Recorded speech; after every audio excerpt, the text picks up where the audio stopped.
La sangre del pacto eterno. La sangre del pacto eterno. Hebreos 13:20. Todos los tratos de Dios para con los hombres han tenido el carácter de un pacto.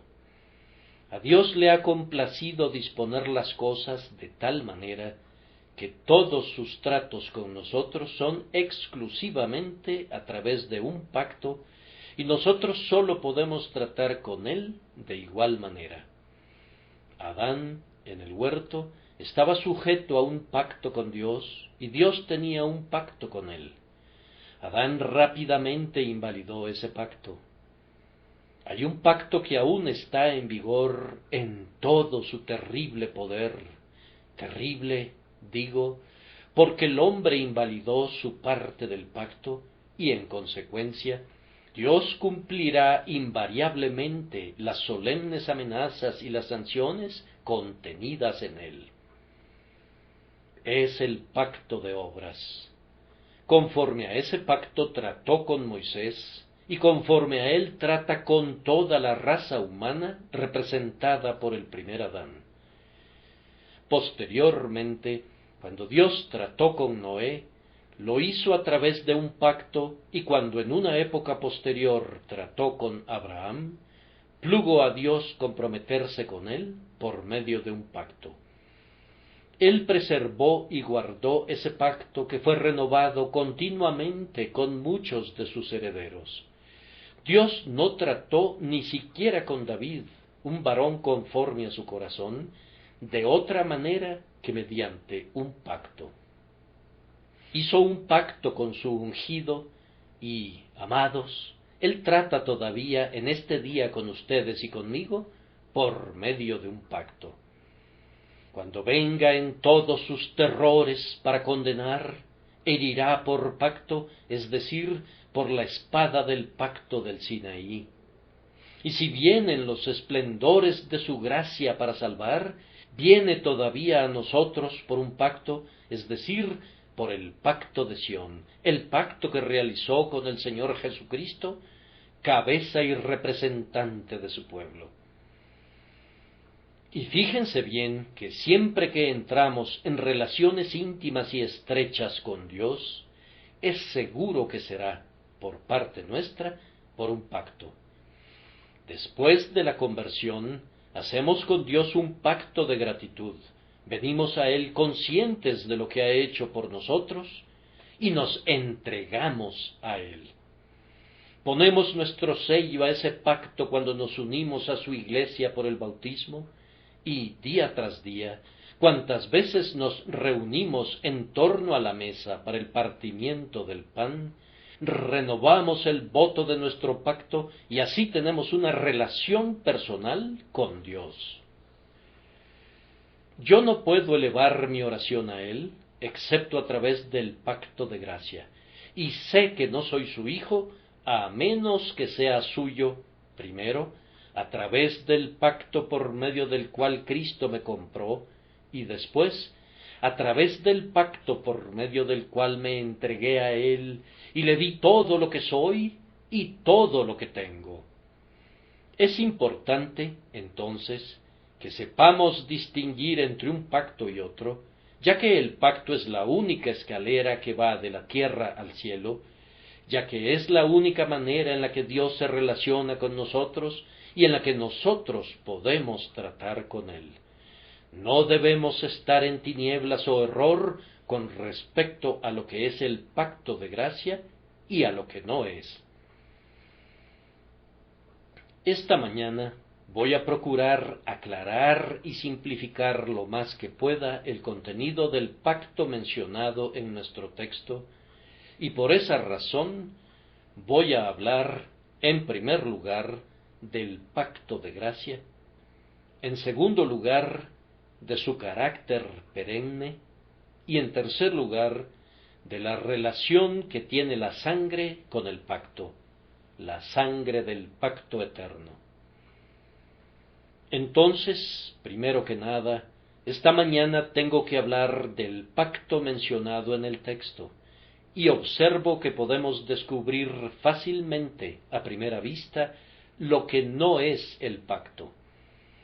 Vemos de inmediato que este no es el pacto de obras por la sencilla razón de que es un pacto eterno.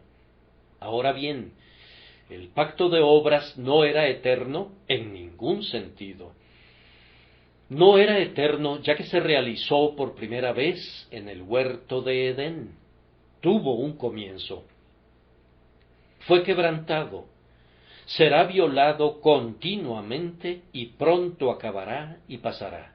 Por tanto, no es eterno en ningún sentido. El pacto de obras no puede recibir el título de eterno. Pero como el pacto de mi texto es una alianza eterna, no es el pacto de obras.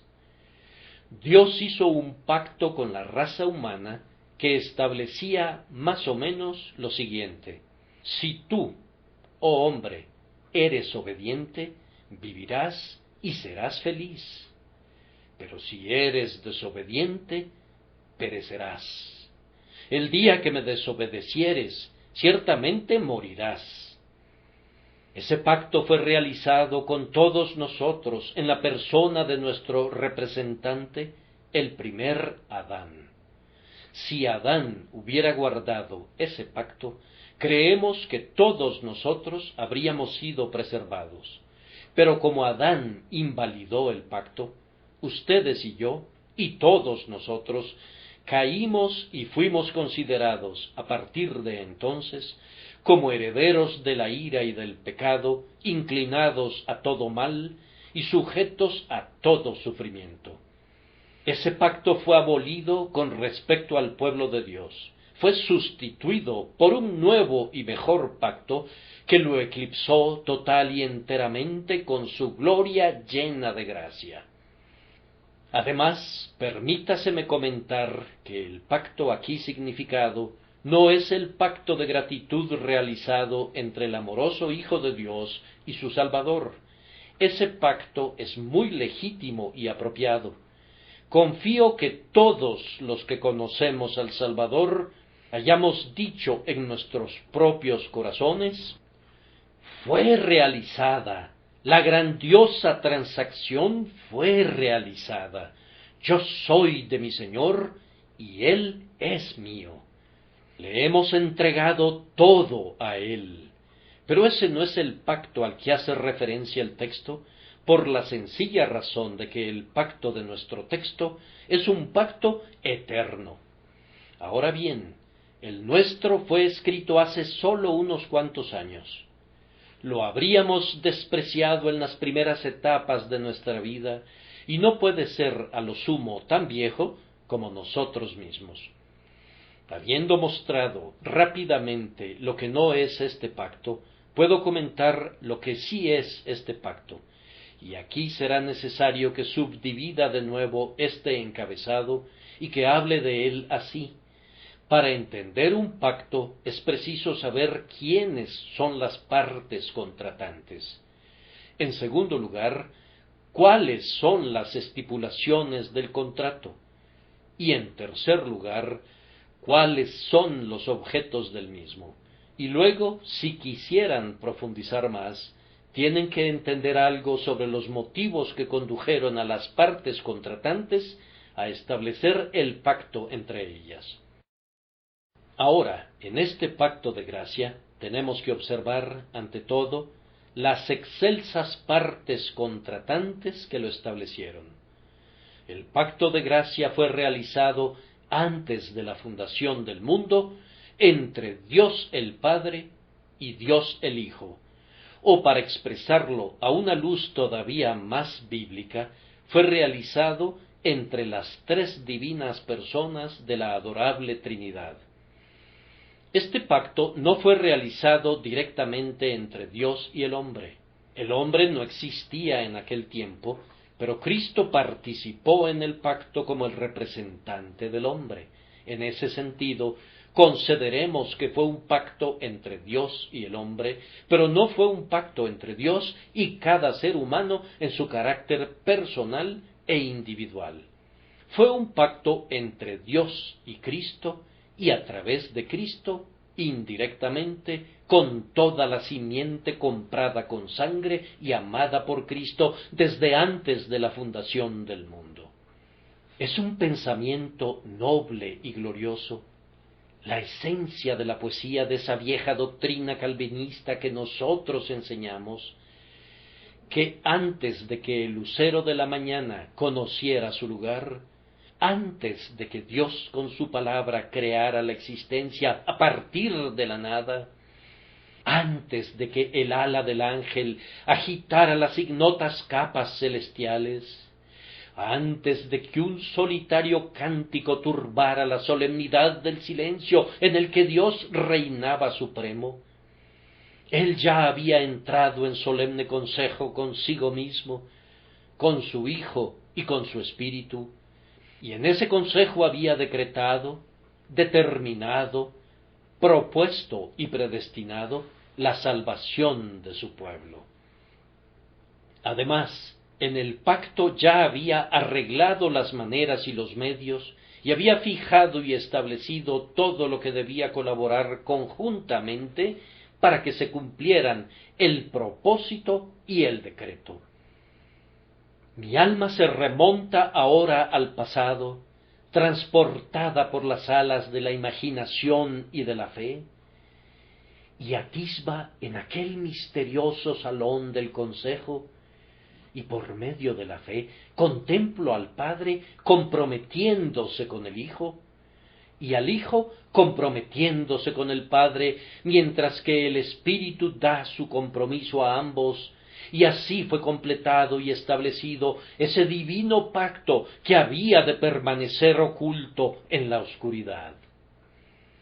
Este es el pacto que en estos últimos días ha sido leído a la luz del cielo y se ha convertido en el gozo, en la esperanza y en el motivo de gloria de todos los santos. Y ahora, ¿cuáles eran las estipulaciones del pacto? Iban más o menos en este sentido. Dios había visto de antemano que el hombre, después de la creación, invalidaría el pacto de obras, que por leve y benigna que fuera la condición bajo la cual Adán habría de poseer el paraíso, esa condición sería demasiado ardua para él y daría coces contra ella, yendo a la ruina con toda certeza. También Dios había visto de antemano que sus elegidos, a quienes había escogido de entre toda la humanidad, caerían por el pecado de Adán, puesto que ellos, al igual que el resto de la humanidad, estaban representados en Adán. Por tanto, el pacto tenía como propósito la restauración del pueblo elegido. Y ahora podemos entender fácilmente cuáles eran las estipulaciones. Del lado del Padre, su contenido iba en este sentido. Yo no podría referirlo en la gloriosa lengua celestial en la que fue escrito. De buen grado lo bajaré al nivel de un lenguaje adaptado al oído de la carne y al corazón de un mortal. Así, digo, está expresado el pacto en líneas parecidas a estas. Yo, Jehová el Altísimo, por este medio doy a mi unigénito y bien amado Hijo un pueblo más incontable que el número de las estrellas, cuyo pecado Él lavará y al cual Él preservará, guardará, guiará y presentará al final sin mancha ni arruga ni cosa semejante delante de mi trono. Yo pacto mediante juramento y juro por mí mismo, porque no puedo jurar por otro mayor, que estas personas que doy ahora a Cristo serán por siempre objetos de mi amor eterno. Las perdonaré por causa del mérito de la sangre. Les daré una perfecta justicia, las adoptaré y las convertiré en mis hijos y mis hijas, y reinarán conmigo a través de Cristo eternamente. Eso establece ese glorioso lado del pacto. El Espíritu Santo también, como una de las excelsas partes contratantes de ese lado del pacto, declaró: «Yo pacto por este medio», dice él, «que a todos aquellos que el Padre dio al Hijo, los voy a vivificar a su tiempo, voy a mostrarles su necesidad de redención, voy a suprimir en ellos toda esperanza infundada, y voy a destruir sus refugios de mentiras. Voy a llevarlos a la sangre de la aspersión, voy a darles una fe mediante la cual esta sangre será aplicada a ellos. Voy a obrar en ellos toda gracia, voy a mantener viva su fe, voy a limpiarlos y voy a quitarles toda depravación, y serán presentados al final sin mancha ni arruga». Este es el lado del pacto que está siendo cumplido y guardado escrupulosamente en este preciso día. En cuanto al otro lado del pacto, esa es la parte que fue asumida y pactada por Cristo. Él declaró y pactó así con su Padre: «Padre mío, por mi parte, pacto que asumiré la naturaleza del hombre cuando se cumpla el tiempo. Voy a asumir la forma y la naturaleza de la raza caída. Voy a vivir en su desventurado mundo y voy a guardar perfectamente la ley a nombre de mi pueblo. Voy a obrar una justicia sin mancha que habrá de ser aceptable para las exigencias de tu justa y santa ley. A su debido tiempo voy a cargar con los pecados de todo mi pueblo. Tú vas a exigir de mí el pago de sus deudas. Yo soportaré el castigo de su paz, y por mi llaga serán curados. Padre mío, yo pacto y prometo que seré obediente hasta la muerte, y muerte de cruz. Yo engrandeceré tu ley, y la honraré. Yo voy a sufrir todo lo que ellos tenían que haber sufrido. Voy a soportar la maldición de tu ley, y todos los vasos de tu ira serán vaciados y derramados sobre mi cabeza. Luego voy a resucitar, voy a ascender al cielo, voy a interceder por ellos a tu diestra. Voy a responsabilizarme por cada uno de ellos, para que ninguno de los que me has dado se pierda jamás, sino que voy a llevar a todas mis ovejas, de las que por mi sangre tú me has constituido el pastor, voy a llevarlas salvas a ti, a cada una de ellas al final. Ese es el contenido del pacto. Y ahora, así lo creo, ustedes tienen una idea clara de lo que era y de cómo se encuentra el pacto entre Dios y Cristo, entre Dios el Padre y Dios el Espíritu, y Dios el Hijo como cabeza del pacto y como representante de todos los elegidos de Dios. Les he presentado, tan brevemente como he podido, cuáles eran sus estipulaciones. Observen, por favor, queridos amigos míos, que el pacto ha sido perfectamente cumplido de un lado.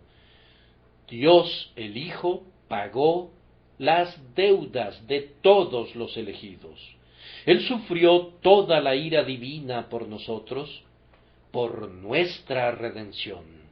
No queda nada pendiente de esa parte del pacto, excepto que Él continuará intercediendo para llevar a la gloria con seguridad a todos los redimidos. Del lado del Padre, esta parte del pacto ha sido cumplida para incontables miríadas. Dios el Padre y Dios el Espíritu no se han rezagado en su divino compromiso. Y fíjense bien que ese lado ha sido concluido y ha sido llevado a cabo tan plena y tan completamente como el otro. Cristo puede decir acerca de lo que prometió hacer: consumado es. Y lo mismo dirán todos los gloriosos pactantes. Todos aquellos por quienes Cristo murió serán perdonados, todos serán justificados, todos serán adoptados. El Espíritu los vivificará a todos les dará fe, a todos los llevará al cielo, y cada uno de ellos será acepto en el amado, sin obstáculos, en el día cuando el pueblo sea contado y Jesús sea glorificado. Y ahora, habiendo visto quiénes eran los excelsos pactantes y cuáles eran los términos del pacto realizado entre ellos, veamos cuáles eran los objetos de este pacto. ¿Fue realizado este pacto para todo individuo de la raza de Adán? Ciertamente no. Descubrimos lo secreto por lo visible. Lo que está en el pacto ha de ser visto a su debido tiempo con el ojo, y habrá de ser oído con el oído. Veo a multitudes de hombres que perecen, que prosiguen desenfrenadamente en sus perversos caminos, rechazando el ofrecimiento de Cristo que les es presentado en el Evangelio día tras día, hollando bajo sus pies la sangre del Hijo del Hombre, desafiando al espíritu que lucha con ellos. Veo que esos hombres van de mal en peor y al fin perecen en sus pecados. No tengo la insensatez de creer que ellos tienen una participación en el pacto de gracia. Los que mueren en la impenitencia, las multitudes que rechazan al Salvador, demuestran claramente que no tienen ni parte ni porción en el pacto sagrado de la gracia divina, pues si tuvieran alguna participación en él, habría ciertas señales y evidencias que nos lo mostrarían. Veríamos a su debido tiempo que en esta vida serían llevados al arrepentimiento, serían lavados en la sangre del Salvador y serían salvados.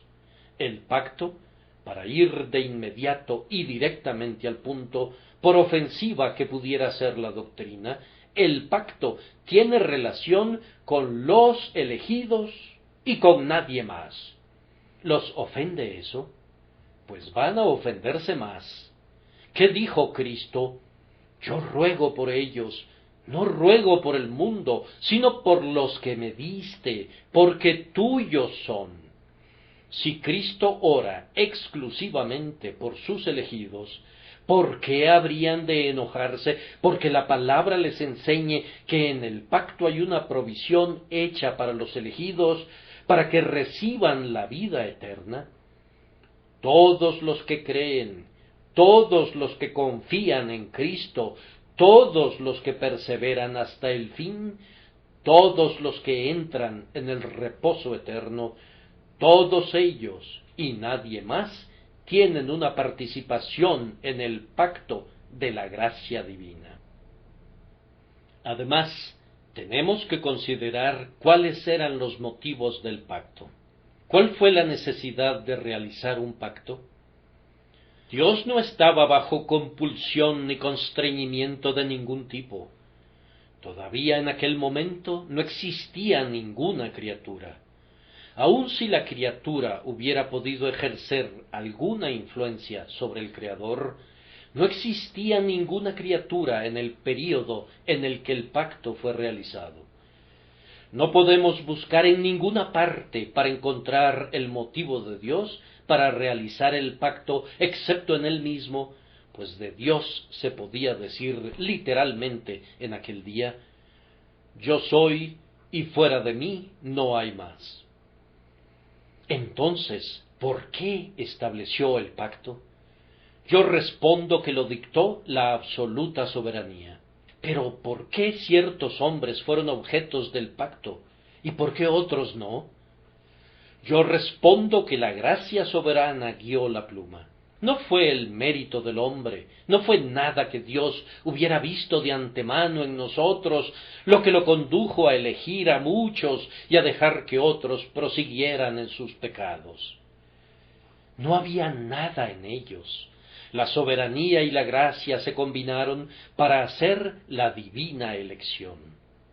Si ustedes, hermanos y hermanas míos, tienen la bendita esperanza de pertenecer al pacto de gracia, tienen que cantar aquel himno.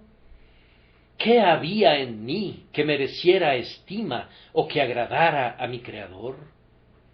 Fue así, Padre, siempre he de cantar, porque así te pareció bien.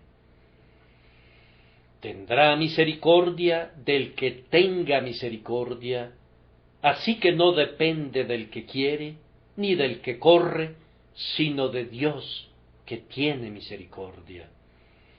Su soberanía eligió, y su gracia distinguió, y su inmutabilidad decretó.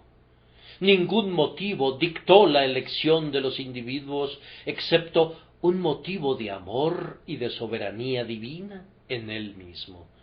Sin duda, la grandiosa intención de Dios al hacer el pacto fue su propia gloria. Cualquier motivo inferior a ese estaría por debajo de su dignidad. Dios encuentra sus motivos en Él mismo. No tiene que mirar a unas polillas y a unos gusanos para sus actos. Él es el yo soy. Él no se sienta en ningún trono precario, ni pide permiso para ser. Él hace lo que le place con los ejércitos del cielo. ¿Quién puede detener su mano y decirle, ¿qué haces? ¿Acaso le preguntará el barro al alfarero el motivo por el que lo convirtió en un vaso? ¿Acaso la cosa formada le ha de dictar órdenes a su Creador antes de su creación? No, Dios es Dios, y el hombre debe reducirse a su nada natural. Y si Dios lo exalta, no debe jactarse como si Dios tuviera una razón para la obra en el hombre. Él encuentra sus motivos en sí mismo. Él se contiene a sí mismo y no encuentra nada más allá de sí mismo y no necesita nada de nadie excepto de él mismo. Así, esta mañana he discutido tan plenamente como el tiempo me lo ha permitido el primer punto respecto al pacto. Que el Espíritu Santo nos conduzca a adentrarnos en esta sublime verdad. Y ahora, en segundo lugar, vamos a considerar su carácter eterno. Es llamado un pacto eterno. Pueden observar de inmediato su antigüedad. El pacto de gracia es la más antigua de todas las cosas. Es a veces un motivo de gran gozo para mí cuando pienso que el pacto de gracia es más antiguo que el pacto de obras. El pacto de obras tuvo un inicio, pero el pacto de gracia no lo tuvo. Y bendito sea Dios porque el pacto de obras tiene su fin, pero el pacto de gracia permanecerá siendo firme cuando el cielo y la tierra pasen. La antigüedad del pacto de gracia exige nuestra agradecida atención. Es una verdad que tiende a elevar a la mente. No conozco ninguna doctrina más grandiosa que esta. Es la propia esencia y el alma de toda poesía, y al detenerme y meditar en ella, confieso que mi espíritu ha sido a veces arrebatado de gozo. ¿Puedes concebir la idea de que antes de que existieran todas las cosas, Dios ya había pensado en ti? Que cuando no había formado todavía sus montes, ya había pensado en ti, pobre gusano insignificante. Antes de que las magníficas constelaciones comenzaran a brillar, y antes de que hubiera sido fijado el grandioso centro del mundo, y todos los poderosos planetas y los diversos mundos hubieran sido conducidos a girar a su alrededor. Dios ya había fijado entonces el centro de su pacto y había ordenado el número de esas estrellas menores que deberían girar en torno a ese bendito centro y obtener de él la luz. Vamos, cuando uno está absorto en algunas grandes concepciones del ilimitado universo, cuando con los astrónomos volamos a través del espacio, cuando lo encontramos sin fin y vemos que las huestes estrelladas son sin número, ¿no parece maravilloso que Dios diera al pobre hombre insignificante una preferencia que trasciende al universo entero? ¿O esto no puede volvernos orgullosos, porque es una verdad divina, pero tiene que hacernos sentir felices? Oh creyente, tú consideras que no eres nada, pero Dios no piensa así de ti. Los hombres te desprecian, pero Dios se acordó de ti antes de crear nada. El pacto de amor que hizo con su Hijo por ti es más antiguo que la más remota antigüedad. Y si volaras de regreso hasta donde el tiempo no había comenzado, antes de que esas rocas macizas que muestran las marcas de la ancianidad hubiesen comenzado a ser depositadas, Él te había amado y te había elegido y había hecho un pacto respecto de ti. Recuerda bien estas antiguas cosas de los collados eternos. Además, es un pacto eterno por su seguridad. Nada puede ser eterno si no es seguro. El hombre puede erigir sus estructuras y pensar que pueden durar perennemente, pero la torre de Babel se derrumbó y las propias pirámides muestran señales de ruina. Nada de lo que el hombre ha hecho es eterno, porque no puede protegerlo de la destrucción. Pero respecto al pacto de gracia, bien dijo David, es ordenado en todas las cosas y será guardado. Es firmado y sellado y ratificado, bien ordenado en todas las cosas. No hay ni un sí ni un pero en todo él de principio a fin. El libre albedrío odia las palabras se hará y así será de Dios, y le gustan los sí y los pero dichos por el hombre, pero no hay ni un sí ni un pero en el pacto de gracia. Las únicas condiciones son haré y se hará. Jehová lo jura y el Hijo lo cumple. Es cierto y tiene que serlo. Tiene que ser seguro, pues yo soy lo determina.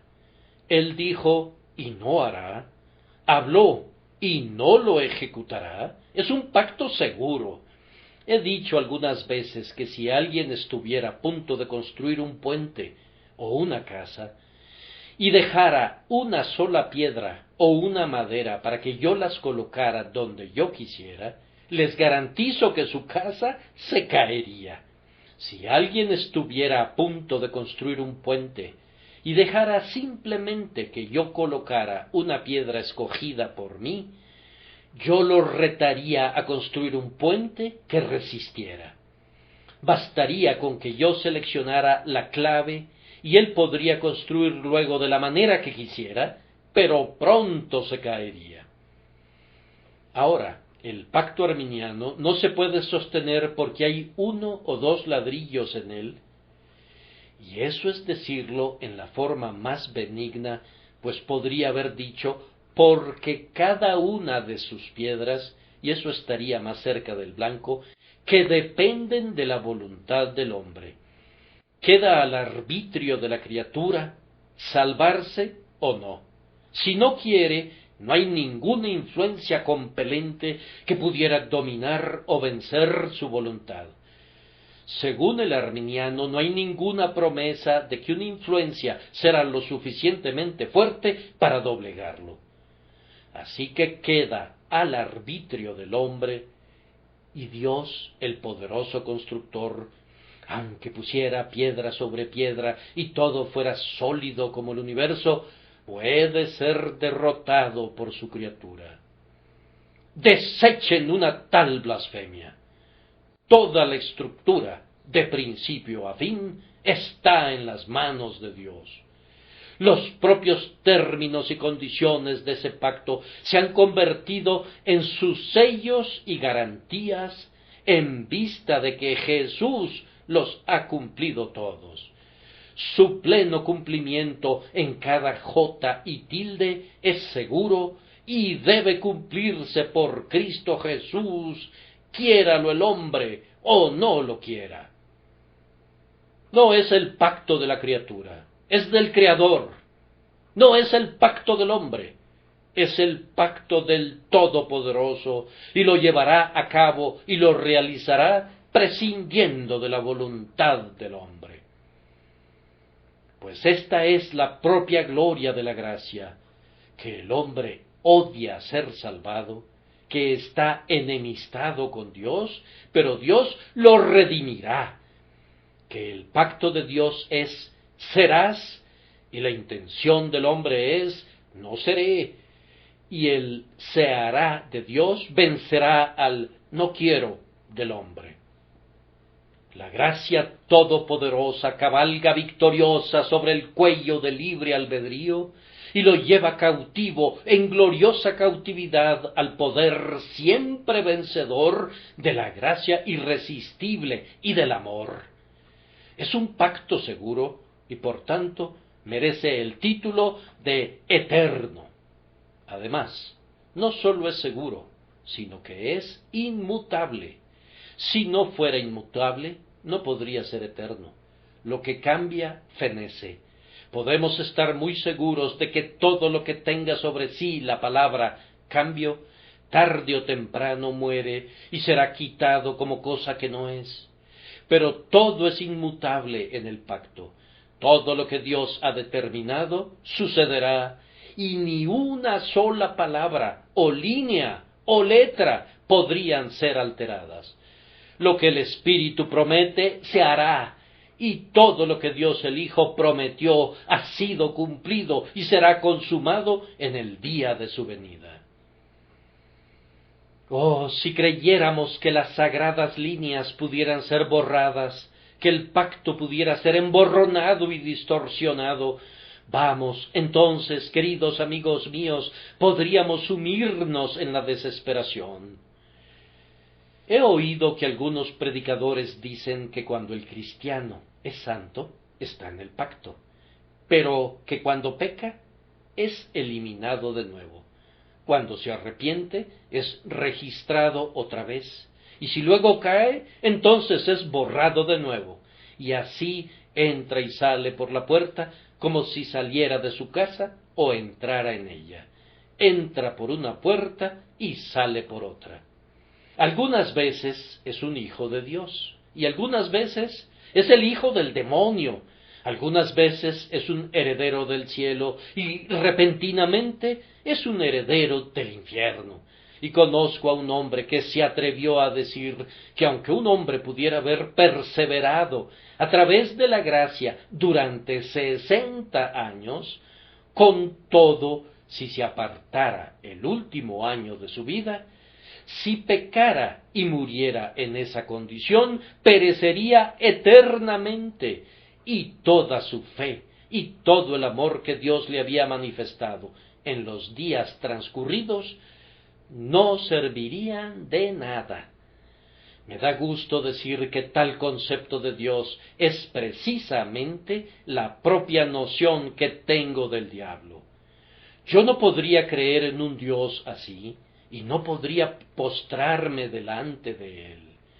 Un Dios que ama hoy y odia mañana, un Dios que da una promesa y que sin embargo sabe de antemano que después de todo el hombre no verá cumplida la promesa, un Dios que perdona y castiga, que justifica y que posteriormente ejecuta, es un Dios que no puedo soportar.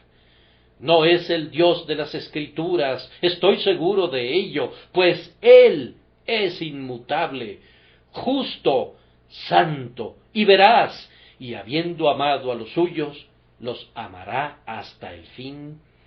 Y si Él ha dado una promesa a alguien, la promesa será guardada, y el hombre que está una vez en la gracia, está en la gracia para siempre, e invariablemente entrará en la gloria. Y luego, para concluir, tenemos este punto. El pacto es eterno porque nunca se acabará.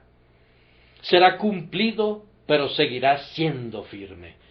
Cuando Cristo haya completado todo y haya llevado a cada creyente al cielo, cuando el Padre haya visto a todo su pueblo reunido, el pacto, es verdad, llegará a una consumación, pero no a una conclusión, pues así dice el pacto: los herederos de la gracia serán benditos para siempre, y en tanto que para siempre dure, este pacto eterno demandará la felicidad, la seguridad y la glorificación de cada una de las personas que hubieren sido contempladas en él.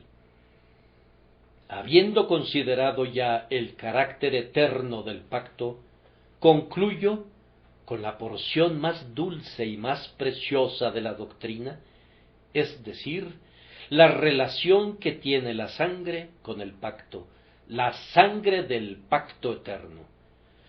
La sangre de Cristo tiene una relación cuádruple con el pacto. Con respecto a Cristo, su sangre preciosa derramada en Getsemaní, en Gabata y el Gólgota, es el cumplimiento del pacto. El pecado es quitado por medio de esta sangre. Por las agonías de Jesús, la justicia es satisfecha. Por su muerte, la ley es honrada. Y por esa sangre preciosa, en toda su eficacia mediadora y en todo su poder purificador, Cristo cumple todo lo que estipuló con Dios que haría en favor de su pueblo. Oh creyente, mira a la sangre de Cristo y recuerda que así es cumplida la parte del pacto que corresponde a Cristo. Y ahora no queda nada que deba cumplirse excepto la parte de Dios. No hay nada que tú debas hacer. Jesús lo ha hecho todo. No hay nada que libre albedrío deba suplir. Cristo ha hecho todo lo que Dios exigía. La sangre es el cumplimiento de la parte correspondiente al deudor del pacto, y ahora Dios está obligado, por su propio juramento solemne, a mostrar gracia y misericordia a todos los que Cristo ha redimido por su sangre. Con respecto a la sangre, en otro sentido, corresponde a Dios el Padre la obligación del pacto. Cuando veo a Cristo morir en la cruz, a partir de ese momento, si se me permite usar el término con respecto a alguien que siempre ha de ser libre, veo al Dios eterno obligado, por su propio juramento y por su pacto, a cumplir cada estipulación. Dice el pacto: os daré corazón nuevo y pondré espíritu nuevo dentro de vosotros. Tiene que ser cumplido, pues Jesús murió y la muerte de Jesús es el sello del pacto. Dice: esparciré sobre vosotros agua limpia y seréis limpiados de todas vuestras inmundicias. Entonces tendrá que hacerlo, pues Cristo ha cumplido su parte. Y por tanto, ahora no podemos presentar más el pacto como algo de lo que se pueda dudar, sino como nuestro derecho exigible ante Dios a través de Cristo. Y al presentarnos humildemente de rodillas, argumentando ese pacto, nuestro Padre Celestial no negará las promesas contenidas en él, sino que hará que cada una de ellas sea sí y amén para nosotros por medio de la sangre de Jesucristo. Además, La sangre del pacto tiene relación para con nosotros como los objetos del pacto, y esa es su tercera luz. No sólo es un cumplimiento con respecto a Cristo y una obligación con respecto a su Padre, sino que es una evidencia con respecto a nosotros mismos. Y aquí, amados hermanos y hermanas, permítanme hablarles afectuosamente.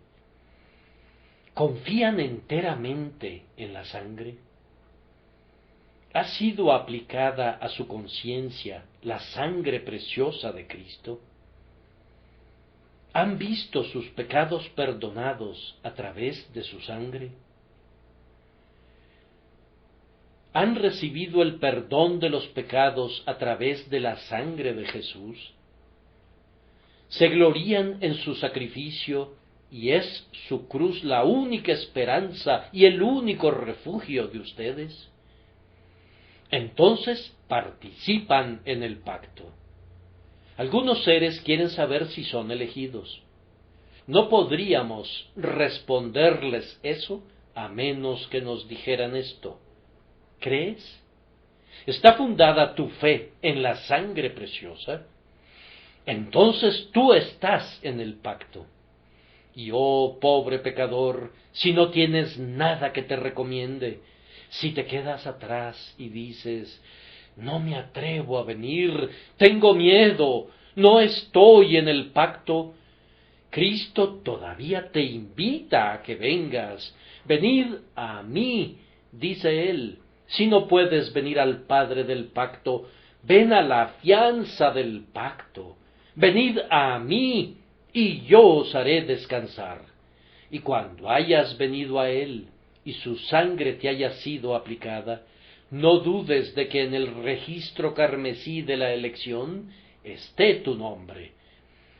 Puedes leer tu nombre en los sangrientos caracteres de la expiación de un Salvador. Entonces lo leerás un día en las letras de oro de la elección del Padre. El que cree es elegido. La sangre es el símbolo, la señal, la garantía, la fianza y el sello del pacto de la gracia para ti. Siempre ha de ser el telescopio a través del cual tú puedes mirar para ver las cosas que están lejanas. Tú no puedes ver tu elección a simple vista, pero puedes verla claramente a través de la sangre de Cristo. Confía en la sangre, pobre pecador, y entonces la sangre del pacto eterno es una prueba de que tú eres un heredero del cielo. Por último, la sangre tiene una relación con los tres, y aquí puedo agregar que la sangre es la gloria de todos. Para el Hijo es el cumplimiento, para el Padre es la obligación, para el pecador es la evidencia, y para todos, para el Padre, el Hijo y el pecador, es la común gloria y la común jactancia.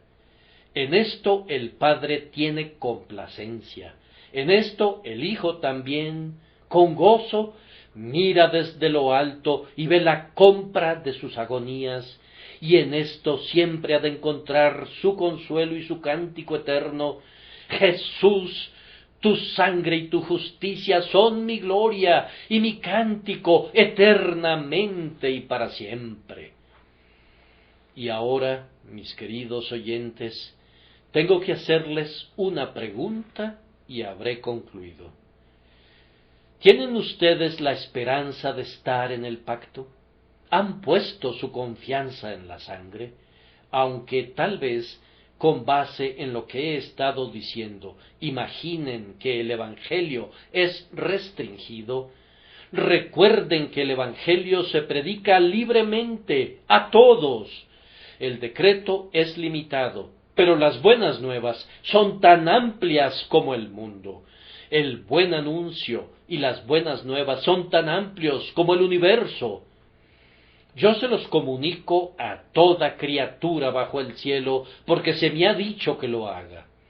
El secreto de Dios, que es tratar con la aplicación, está restringido a los elegidos de Dios.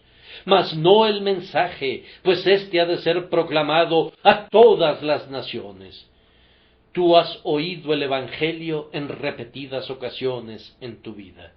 Dice así: palabra fiel y digna de ser recibida por todos, que Cristo Jesús vino al mundo para salvar a los pecadores. ¿Crees eso? Y he aquí tu esperanza, que es algo semejante a esto. Yo soy un pecador. Yo confío que Cristo murió por mí. Yo pongo mi confianza en el mérito de su sangre, y ya sea que me hunda o que nade, no tengo ninguna otra esperanza excepto esta. Nada en mi mano traigo, simplemente a tu cruz me aferro. Tú lo has oído, lo has recibido en tu corazón y te has aferrado a él. Entonces tú eres alguien contemplado en el pacto. ¿Y por qué te habría de amedrentar la elección? Si tú has elegido a Cristo, puedes estar seguro de que Él te eligió. Si tus ojos llorosos lo están mirando a Él, entonces sus ojos omniscientes te han mirado por largo tiempo. Si tu corazón lo ama, su corazón te ama más de lo que tú podrías amarlo jamás. Y si estás diciendo ahora: Padre mío, tú serás el guía de mi juventud, te voy a decir un secreto. Él ha sido tu guía y te ha conducido a ser lo que eres ahora, un humilde buscador, y Él será tu guía y te conducirá seguro al final. Pero eres un ser altivo, jactancioso, promotor del libre albedrío, que dices: voy a arrepentirme y voy a creer siempre y cuando yo lo elija. Tengo tanto derecho a ser salvado como cualquier otro, pues cumplo con mi deber tan bien como los demás, y sin duda voy a recibir mi recompensa. Si estás reclamando una expiación universal que ha de ser recibida a opción de la voluntad del hombre, anda y reclámala, y te verás frustrado en tu reclamo. Descubrirás que Dios no tratará contigo sobre esa base del todo, sino que te dirá: vete de aquí, pues nunca te he conocido. El que no venga a mí a través del Hijo, no viene del todo. Yo creo que el hombre que no esté dispuesto a someterse al amor electivo y a la gracia soberana de Dios, tiene un gran motivo para cuestionarse si es en verdad un cristiano, pues el espíritu que da coces contra eso es el espíritu del demonio, y es el espíritu del corazón que no ha sido humillado, que no ha sido renovado. Que Dios suprima de tu corazón la enemistad hacia su propia verdad preciosa, y te reconcilie con ella, y luego te reconcilie con Él mismo por medio de la sangre de su Hijo, que es la garantía y el sello del pacto eterno.